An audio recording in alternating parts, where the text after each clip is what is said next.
पहले सभी अभ्यर्थी, सभी साथी, आज बहुत महत्वपूर्ण प्रश्नोत्तरी है। काव्य शास्त्रीय बहुविकल्पीय प्रश्न है। काव्य शास्त्र से संबंधित बहुत महत्वपूर्ण प्रश्नोत्तर हैं, उनके बारे में आइए देखते हैं। शुरू करते हैं इसके विषय में और जानते हैं कौन कौन से बहुत महत्वपूर्ण प्रश्न आज हैं। तो देखिए, सबसे पहला जो प्रश्न है वह है, वक्रोक्त पद का प्रथम प्रयोग करने वाले आचार्य कौन हैं? वक्रोक्त पद का प्रथम प्रयोग करने वाले आचार्य कौन है? विकल्प है ए दंडी, बी भामा, सी अभिनवगुप्त या डी वामन। तो देखिए, सबसे पहले वक्रोक्त संप्रदाय के बारे में। वक्रोक्त संप्रदाय जो है वो तो कुंतक का ही है, और वक्रोक्त पद का जो प्रथम प्रयोग करने वाले आचार्य हैं उसमें जो है विकल्प बी सही है, भामा। भामा ने जो है वक्रोक्त पद का प्रथम प्रयोग किया। तो वक्रोक्त पद का प्रथम प्रयोग करने वाले आचार्य जो है वो भामा है। फिर आइए अगले प्रश्न पर चलते हैं। अगला प्रश्न है 2 नंबर, आत पात्र की उपाधि किस आचार्य की है? ए वामन, बी रुय्यक, सी भामा या डी भारवी। तो देखिए, आत पात्र उपाधि जो है वो है विकल्प इसमें दूसरे का डी सही होगा। भारवी को दी गई थी आत पात्र की उपाधि, विद्वानों ने दी थी आत पात्र की उपाधि भारवी को, क्योंकि उपमा अलंकार के रमणीय प्रयोग के आधार पर यह उपाधि जो है भारवी को दी गई थी। तो महत्वपूर्ण है प्रश्न उत्तर, ये ध्यान रखेंगे इसका। फिर अगले प्रश्न की ओर बढ़ते हैं और देखते हैं। अगला प्रश्न जो है कि भामा ने काव्य के कितने गुण बताए? भामा ने काव्य के कितने गुण बताए हैं? तो 5, 3 या 4, 10। तो देखिए, विकल्प संख्या इसमें बी सही है, 3 गुण बताए हैं। 3 गुण कौन कौन से हैं? एक तो माधुर्य है, ओज है और प्रसाद। माधुर्य, ओज और प्रसाद, ये 3 गुण बताए हैं। किसने बताए हैं? भामा ने बताए हैं काव्य के 3 गुण। अगले प्रश्न पर चलते हैं और देखते हैं। दंडी के अनुसार गुणों की संख्या है।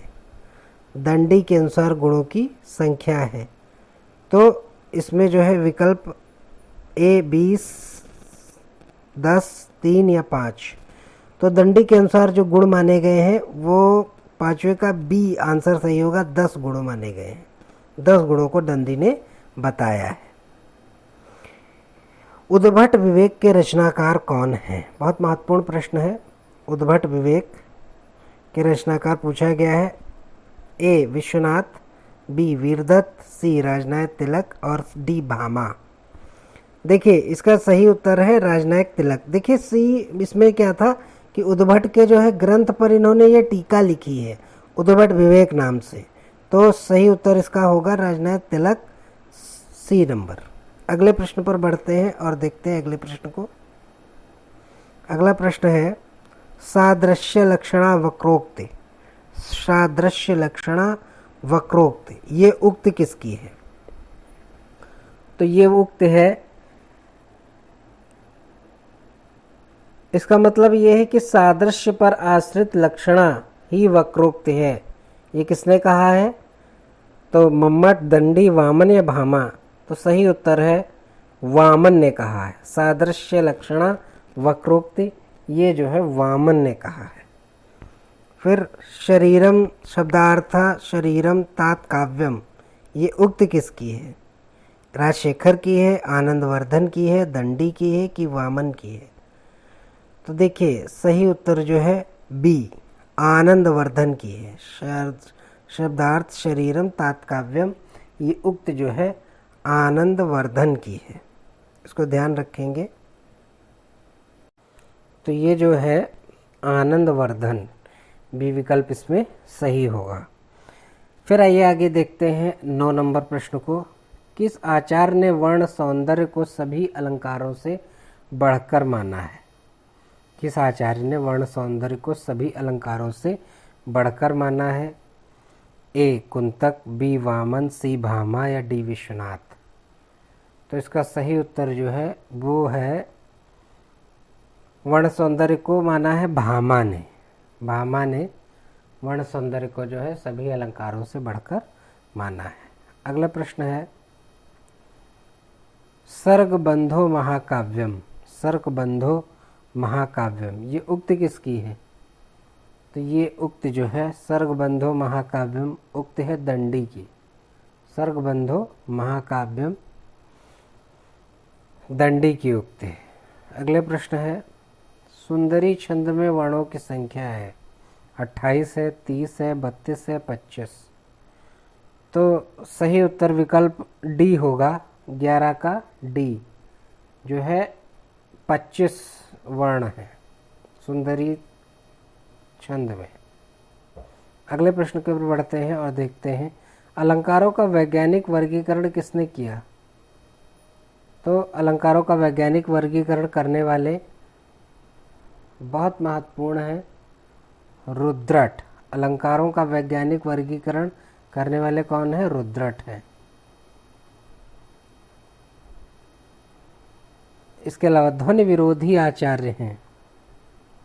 क्या अभिनव गुप्त हैं, क्या महिम भट्ट हैं, क्या आनंद वर्धन है, या डी भामा है? तो ध्वनि विरोधी आचार्य कौन है? तो ध्वनि विरोधी आचार्य है महिम भट्ट। 13 का बी सही होगा। फिर है समास की अधिकता ओज कहलाती है, किसने कहा? तो समास की अधिकता ओज कहलाती है, ये कथन है आचार्य वामन का। ठीक है, समास की अधिकता ओज कहलाती बहुत महत्वपूर्ण है, पूछा गया है, वामन का कथन है। फिर अगला प्रश्न मीमांसा दर्शन के माध्यम से रस सूत्र की व्याख्या करने के लिए आचार्य कौन है? तो मीमांसा दर्शन के माध्यम से रस सूत्र की व्याख्या ABCD 4 विकल्प दिए गए हैं। भट्ट लोलट हैं, भट्ट नायक हैं, वामन है, श्रीहर्ष है। तो देखिए सही उत्तर इसका होगा भट्ट लोलट। मीमांसा दर्शन रस सूत्र की व्याख्या भट्ट लोलट ने जो है की है। फिर अगला प्रश्न है प्रतिभा के दो भेद कार्यत्री और भावित्री किसने माने? तो प्रतिभा के दो भेद कार्यत्री भावित्री क्या विश्वनाथ ने माने, राजशेखर ने माने, वामन ने माने या कुंतक ने? तो सही उत्तर है जो है बी राजशेखर। इसके अलावा श्री विजय प्रशस्ति किसकी रचना है? बहुत महत्वपूर्ण प्रश्न है। राजशेखर है, ए, बी विश्वनाथ है, सी श्रीहर्ष है, डी भरत मुनि। तो इसका सही उत्तर जो है श्रीहर्ष। श्री विजय प्रशस्ति श्रीहर्ष की रचना है। रस को सर्वांगीण वैज्ञानिक व्याख्या किसने कहा? रस को सर्वांगीण वैज्ञानिक व्याख्या किसने कहा? भरत मुनि ने कहा, राजशेखर, वामन या अभिनव गुप्त? तो इसका सही जो उत्तर है रस को सर्वांगीण वैज्ञानिक व्याख्या अभिनव गुप्त ने कहा है। किसने कहा है? अभिनव गुप्त ने कहा है, इसको ध्यान रखेंगे। फिर है संप्रेषण का सिद्धांत किसने दिया? संप्रेषण का सिद्धांत किसने दिया? तो संप्रेषण का सिद्धांत दिया है क्या लॉरेंस ने दिया है, इलियट, वर्ड्सवर्थ, रिचर्ड्स? तो सही उत्तर जो है 19 का डी होगा, रिचर्ड्स ने संप्रेषण का सिद्धांत दिया है। रिचर्ड्स ने जो है संप्रेषण का सिद्धांत दिया है। इसके अलावा निम्न में कौन सांख्य दर्शन से संबंधित है? 20 प्रश्न संख्या 20। देखिए इसमें टोटल 19 प्रश्न हैं, एक 20 नंबर यहाँ पे एक में 3 तीसरा प्रश्न इसमें नहीं है, इसको ध्यान रखेंगे। अभिनव निम्न में से कौन सांख्य दर्शन से संबंधित है? क्या अभिनव गुप्त हैं, भट्ट लोलट हैं, भट्ट नायक हैं, शंकुक हैं? तो सही उत्तर जो है सांख्य दर्शन इसका है भट्ट नायक का है। भट्ट नायक, भट्टा नायक लिख गया है, भट्ट नायक जो है 20 का सी विकल्प जो है ये सही होगा। तो इस तरीके से ये 20-19 महत्वपूर्ण क्वेश्चन रहे, इनको ध्यान से देखेंगे। काव्यशास्त्र की दृष्टि से बहुत महत्वपूर्ण प्रश्न है, हिंदी साहित्य की तैयारी करने वाले सभी अभ्यर्थियों के लिए बहुत महत्वपूर्ण है। चाहे आप TGT दें, PGT दें, EMRS दें, DSSB दें या नेट की तैयारी करने वाले प्रश्न पूछे जाते हैं, तो ये सारी चीज़ें इसमें बहुत महत्वपूर्ण हैं। ये प्रश्न जो है प्रश्नोत्तरी आज की जो श्रृंखला काव्यशास्त्र की थी ये बहुत महत्वपूर्ण है। तो इसको देखेंगे और प्रश्न आपको कैसे लगे ज़रूर बताइए कमेंट बॉक्स में। हमारे चैनल हिंदी जनमंच, हिंदी वाणी जनवाणी, इसको सब्सक्राइब करिए, लाइक करिए और अपने साथियों के बीच शेयर कीजिए। मिलते हैं अगली वीडियो में एक नए टॉपिक के साथ। तब तक के लिए जय हिंद, जय हिंदी, वंदे मातरम। बहुत बहुत धन्यवाद।